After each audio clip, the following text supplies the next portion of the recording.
විජේවීර මහත්මයා මුළු ජීවිත කාලේ හිරබාට්නියම කරුවා. ගමනායක පොඩි අතුලා ලොකු අතුලා ආදී උදේ ඔක්කොම නෙමෙයි. අපි ආණ්ඩුවටපත් වුණා 77 මම නිදහස් කෙරුවා මේ ත්‍රස්තවාදී. දැන් මේ ආණ්ඩු ක්‍රමයේ යටතේ බෝ වෙලා තියෙනවා දියුණු වෙලා තියෙනවා ඇතම් පළාත්වල ත්‍රස්තවාදී ව්‍යාපාරයක් කියලා කියන ත්‍රස්තවාදී ව්‍යාපාරවල බාහිර විදිහට උතුරු නැගෙනහිර පළාත්වල ඒ ව්‍යාපාරය දියුණු වෙලා තියෙන්නේ මධ්‍යම ආණ්ඩුවෙන් වෙන් වෙන්න අදහස. ද්‍රවිඩ උද්වැය වැඩි ඉන්නේ පළාත්වල විශේෂයෙන්ම උතුරු පළාතේ වටේර පළාතේ නැගෙනහිර පළාතේ ඉන්නවා තවත් ජාතීන්. ඒ උදව් කියන අපිට නිදහසක් නැහැ අපේ භාෂාව නැහැ අපිට තැනක් නැහැ ඒ නිසා අපි වෙන් වෙලා ආණ්ඩුවක් පාලනය කරන්න ඕනේ කියලා ඒ අදහස අනුව ත්‍රස්තවාදී හිංසා ව්‍යාපාරයක් දියුණුවලා තියෙනවා. දැන් දකුණු පළාතේ එහෙම ඇතම් පළාත්වල ඇති වෙලා තියෙනවා. ඒ උදවිය මොනවා ඉල්ලනවද කියලා මම දන්නේ නැහැ. 1971 ඒ ව්‍යාපාරය දියුණු වුණා. ඒකට බණ්ඩාරනායක මැතිණියයි මේ ලංකාව පාලනය කරුනේ මහජනගෙන් තේරිලා එතකොටත් මේ නායකයෝ තමයි ඒ නායකත්වය අනුක්‍රියා කරුවේ. ඒ උදවිය හැදුවා දැන් වාගේ ආණ්ඩුවේ නායකව බණ්ඩාරනායක මැතිණිය හිරබාරට ගන්න බලහත්කාරයෙන් මොනවා කරන්නද කියලා මම දන්නේ නැහැ. නමුත් ආණ්ඩුව එතකොට පෙරලෙනවා එහෙම වුණා නම්. මහජනයා තෝරපු ආණ්ඩුවක් නැති වෙනවා. පොලිස් නිලධාරීන්ට වක්කිරිහර කෙරුවා. පොලිස් කාර්යාලය 50 දවස් 2කින් 3කින් අල්ලගත්තා. පොලිස් හමුදාව මරලා එන්න පොලිස් හමුදාව ඒවා අත්හැරලා ගිහිල්ලා 50 අද එකක් හරි අල්ලගෙන නැහැ උතුරු නගින්න පළාත්වල අර 50ක් අල්ලගත්තා. ඒක පාලනය කරුවා. තමන්ගේ සමාජිකයෝ විනිශ්චයකාරතුමාට පත් කෙරුවා. නඩු විභාග කෙරුවා. එල්ලුම් ගහන්න නියම කෙරුවා. එල්ලුවා මැරුවා. එල්පිටිය පළාතේ එහෙම. තව ටික කාලෙකින් මුළු රට අල්ලා ගන්න අදහස තියුණේ නමුත් වාසනාවකට කරන්ට බැරි වුණා. ඒ උදවිය පෙරදුනා. බණ්ඩාරනායක මැතිණියගේ ආණ්ඩුව අපි වාගේ නෙමෙයි යුද්ධ හමුදාවෙන් ඒගොල්ලන්ව නැති කිව්වා. වෙඩි තිබ්බා. කැලණි ගඟේ පාවලා එව්වා ඒ ත්‍රස්තවාදීන්ගේ මුතු ශරීර. ගිරිඋල්ල පාර්ලිමෙන් ආදී වෙඩි තියලා මරලා. ඒක පාර්ලිමේන්තුවේ මං ආදී අනිත් උදේ කිව්ව ප්‍රසිද්ධයෙන්. ඒක නැහැ කියලා කිව්වේ නැහැ. මම හිටියේ ඒ කාලේ විපක්ෂ නායකතුමා හැටියට. මමයි දල්ලසේන නායක මහත්මයායි. අපි කිව්වා අපි උදව් කරනවා කියලා ශ්‍රී ලංකා නිදහස් පක්ෂයේ පොදුවේ පාලනය කරපු ආණ්ඩුවකට මහජන දෝරපු ආණ්ඩුවකට සම්පූර්ණ ආධාර දෙනවා කියලා මේ ත්‍රස්තවාද ව්‍යාපාරය නැති කරා. නවත්තා. අපි කිව්වා එහෙම කරන්නේ මේ නායකාව තේරලා තියෙන මහජනයාගෙන්. මේ ආණ්ඩුව තේරලා තියෙන මහජනයාගෙන්. මහජනයාගෙන් තේරුණා නම් මහජනයට පමණයි අයින් කරන්න පුළුවන්. තුවක්කුවෙන් අයින් කරන්න හදනවා නම් මරලා අයින් කරන්න හදනවා නම් එහෙනම් ප්‍රජාතන්ත්‍රවාදයේ ආණ්ඩු ක්‍රමයක් එතනින් නැති වෙනවා ප්‍රජාතන්ත්‍රවාදයම නැති වෙනවා. ආපහු ලබා ගන්න අමාරුයි. මේ වාගේ ප්‍රජාතන්ත්‍රවාදය නැති කරලා තියෙන රටවල් අවුරුදු ගණන් පවතිනවා නැවතත් ප්‍රජාතන්ත්‍රවාදය නැතුව. ඉන්දියාවට රටවල් ඔක්කොම එහෙමයි. ආසියාවේ රටවල් අප්‍රිකාවේ රටවල් ඇමරිකාවේ රටවල් එහෙමයි. මම තාම දන්නේ නැහැ එකක් හරි ප්‍රජාතන්ත්‍රවාදයේ බලාත්කාරයෙන් නැති කරලා ආපහු ප්‍රජාතන්ත්‍රවාදය ලැබුණ රටවල්. ඒ නිසා අපි බණ්ඩාරනායක මැතිණියට ප්‍රසිද්ධයෙන් පාර්ලිමේන්තුවේ කතාවල් වලින් සභාවලින් කිව්වා අපි කිව්වා අපේ සමාජිකයන් එක්සත් ජාතික පක්ෂය බලවත් පක්ෂයක්.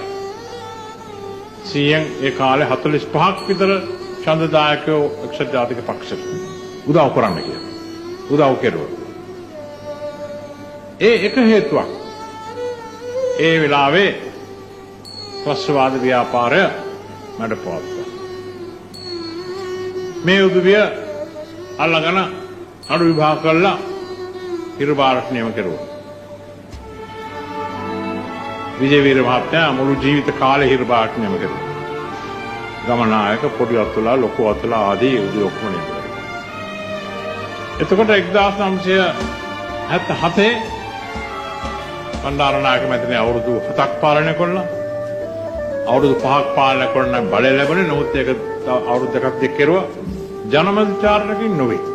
මහජනගෙන් අහලා නොවේ. වැඩිපුර ඡන්ද තියුණු නිසා පාර්ලිමේන්තුවේ 3 2ක් බලය ලබාගෙන ආණ්ඩුක්‍රම ව්‍යවස්ථාව සංශෝධනය කරලා දික් කෙරුවා අවුරුදු 2ක්. අපේ පක්ෂ විරුද්ධ වුණා. මමත් විරුද්ධ වුණා. මං කිව්වා මගේ විරුද්ධභාවය මම පෙන්වන්න මගේ ආසනෙන් අයින් වෙලා මහජනගෙන් අහනවා මහජනගේ කැමැත්ත.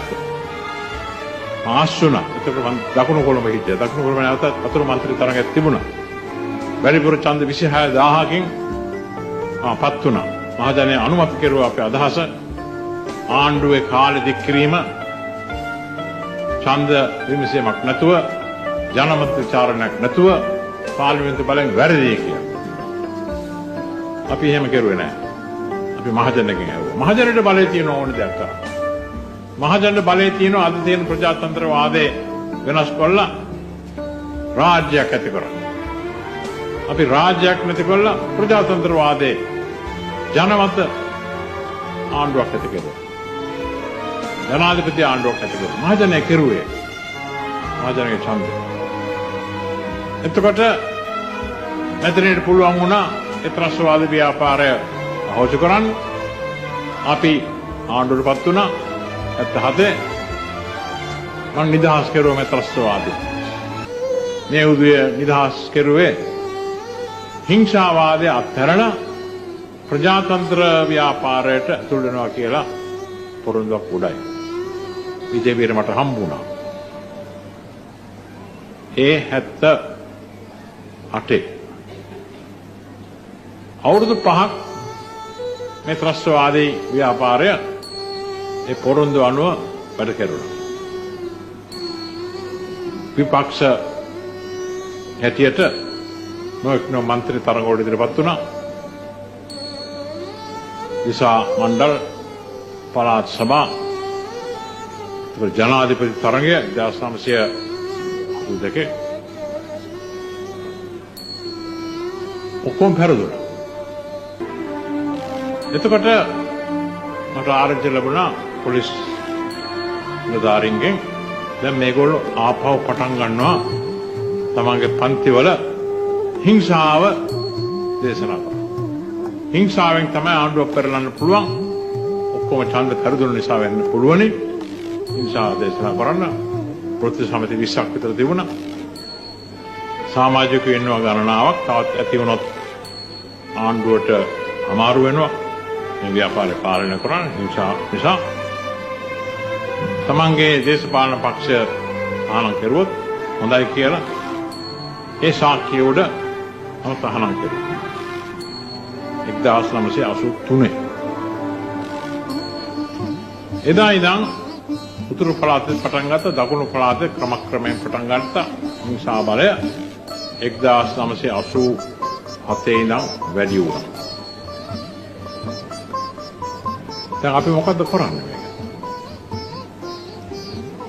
ආරක්ෂාව පාලනය කරන යුද්ධ හමුදාව, ආරක්ෂා පාලනය කරන පොලිසිය ආදී අනිත් ආරක්ෂා හමුදා වැඩ කරනවා, පුළුවන් උත්සාහ ගන්නවා, මැරෙනවා. කියන බොහොම කනගාටුයි. දැන් හුඟක් දුරට වැඩ පවත්වලා තියෙනවා. ඇතැම් පළාත්වල තාම බලවත් විදිහට ක්‍රියා කරනවා. මේ උදවිය හදන්නේ එක්සත් ජාතික පක්ෂයේ නායකයන් සහ සමාජිකයෝ එක්සත් ජාතික පක්ෂයට උදව් කරන උදවිය පුරුෂ හෝ ස්ත්‍රී පක්ෂයට කවුරුණක් කමක් නැහැ. වයස හෝ තරුණයෝ වෙඩි තියලා මරන. අවාසනාවකට යුද්ධ ආයුධ බොහොම නවීන විදිහට චාරිත්‍ර කරන්න පුළුවන් යුද්ධ ආයුධ T-56 ආදී ඒගොල්ලන්ට හොරකම් කරලා ලබා ගන්න පුළුවන් වුණා. මේක තමයි බලය. ඒගොල්ලන්ගේ පුද්ගලික මනුෂ්‍ය බලයක් නෙවෙයි යුද්ධ ආයුධ බලය. අපිට කරන්න තියෙන වැඩ අපි ඔක්කොම කරනවා ආණ්ඩුවකින් ඒගොල්ලන්ගේ ව්‍යාපාර නැති කරන්න. ශ්‍රී ලංකා නිදහස් පක්ෂය හැංගිලා ඉන්නවා. එක්සත් ජාතික පක්ෂය හැමදෙනාම මේ ව්‍යාපාරයට විරුද්ධයි. මම හදන්නේ ශ්‍රී ලංකා නිදහස් පක්ෂ සමාජිකයෝ ඉන්නවා නම් මම කතාවල් අහනවා නම් වං විදුලියෙන් ආදී වාහිනියෙන් පත්තරවල තියෙනවා නම් කරුණාකර කල්පනා කරලා බලන්න. තමගේ නායකව සහ ඇතම් නායකයන්ගේ කල්පනාවට උඩින් පිටින් කල්පනා කරලා බලන්න අපි කරන එක හරිද? මේ ව්‍යාපාරය දියුණු වුණොත් මොකද්ද වෙන්නේ? මම මතක් කරපු ප්‍රජාතන්ත්‍රවාදය. ඒක පවතීද? ඡන්ද තියයි. නිදහස කතා කරන්න පුළුවන් වෙනවද? ඊයේ පෙරේද ඉස්කෝල ළමයි පාරට බැස්සා. එහෙම පාරට බහින්න දෙයිද? එක්සත් ජාතික පක්ෂේ ඉවසීමෙන් හිටියා වාගේ ඉඳීද? වර්ධන ව්‍යාපාරවලට ඉඩ දෙයිද? පාර්ලිමේන්තුවේ නැගිටලා මේ උද්වේගයේ බලය ගැන විවේචන කරන්න ඉඩ දෙයිද? නැත්නම් මේ රටේ සම්පූර්ණ ආඥාදායක හිංසා ආඥාදායක මිලිටරි ආඥාදායක ආණ්ඩුවක් පවතීද? ඒ කාලයක් අවුරුදු 50ක් නෙමෙයි ඊට ඉස්සෙල්ලා කාලේ ඉඳන් අපිට ඡන්ද ලැබුණේ 1911 දී. පළාත් ඡන්ද ලැබුණේ 1921 දී. ව්‍යවස්ථාදායක සභාව ලැබුණේ 1921 දී 24 දී. සර්වජන ඡන්ද ලැබුණේ 1931 දී. නගර සභා ඡන්ද ලැබුණේ 1860 කාලෙදී. ඒ අවුරුදු 150 සර්වජන ඡන්දේ අවුරුදු මම හිතන්නේ 50කට වැඩි කාලයක් පාවිච්චි කළා. මේ ඔක්කොම අපි නැති කරන්න ඉඩ දෙනවද සුළු පිරිසකට? ඒකයි ප්‍රශ්නේ. මේ කල්පනා කරන්න. මේ ව්‍යාපාරයට මේ වසංගතයට මේ ලෙඩේට විරුද්ධව ක්‍රියා කරන පිරිසට ආධාර දීම යුතුයි කොයි විදිහෙන් හරි. ඔත්තු දීම ඒගොල්ලෝ ප්‍රවේශන කරනවා තම පළාතවල බය කරනවා. පොලිසියට ආධාර දීම යුද්ධ හමුදාවට ආධාර දීම රජය වෙනුවෙන් වැඩ කරන උදවිය ආරක්ෂා කිරීම සම්පූර්ණයෙන්ම රජය විතරයි අද මේ ව්‍යාපාරයට විරුද්ධව ක්‍රියා කරන්නේ. රජයේ එක්ක අත්වල බැඳගෙන වැඩ කිරීම නේද අපේ යුතුයකම. ප්‍රජාතන්ත්‍රවාදී මේ වගේ ඉස්කෝලයක් ඇති කරේ මොනවාටද? ළමයින්ට අකුරු උගන්වන්න පමණක් නොවේ, භාෂාව උගන්වන්න පමණක් නොවේ, ඉගෙනගෙන ආරක්ෂාව කරන්න පමණක් නොවේ, ප්‍රගතිශීලී අපේ ආගම් අනුව විශේෂයෙන්ම බෞද්ධ ආගම මේ ඉස්කෝලේ හැදුවේ බෞද්ධ නායකයෝ පිරිවෙනක ඒ ආගම් වල උගන්වන වැදගත් උසස් අදහස් අනුව සමාජයක් ඇති කරන්නේ නේද? අපේ දරුවෝ ඇති කරන්නේ දෙමව්පියන්ට ජීවිතේ ඉස්කාන්සෙන් ඉන්න පුළුවන් සමාජයක් ඇති කරන්නේ නේද? අන්න මුර්ගයෝ වාගේ එක එක්කෙනා හපාගෙන එක එක්කෙනා ගහගෙන එක එක්කෙනා මරලා වෙඩි තියලා සමාජයක් ඇති කරන්නේ නොවේ. ඒක සමාජයක් නොවේ. ඒක වනාන්තරයක්. වනාන්තර ශිෂ්ටාචාරය. අවුරුදු 2500ක් අපි එහෙම නොවේ ඉගෙන ගත්තේ. අපේ රජුරුවෝ යටතේ, අපේ පිරිවෙන් යටතේ, වික්ෂුන් වහන්සේලා යටතේ එහෙම නෙවෙයි අපි ඉගෙන ගත්තේ. එහෙම නෙවෙයි හැදුනේ. ලෝකෙම ශිෂ්ටාචාර රටක් හැටියට අපි හැදුනේ. වැරදි පොන්න උඩේ ඉන්න හැම රටේම මේ රටෙත් හිටියා. මොකද දැන් අපි පෙනෙන්නේ මහල් මිනිස්සු හැටියට. කිසි කරදරයක් නැතුව, කිසි වැරදක් නැතුව එක එකන වෙඩි තියෙන පිරිසක් හැටියට. ඒක නැති කරන්නයි එක්සත් ජාතික පක්ෂයේ යටතේ වැඩ කරන ආණ්ඩුව, බලවත් ආණ්ඩුව උත්සාහ කරනවා. උදව් කරන්න වචනෙන්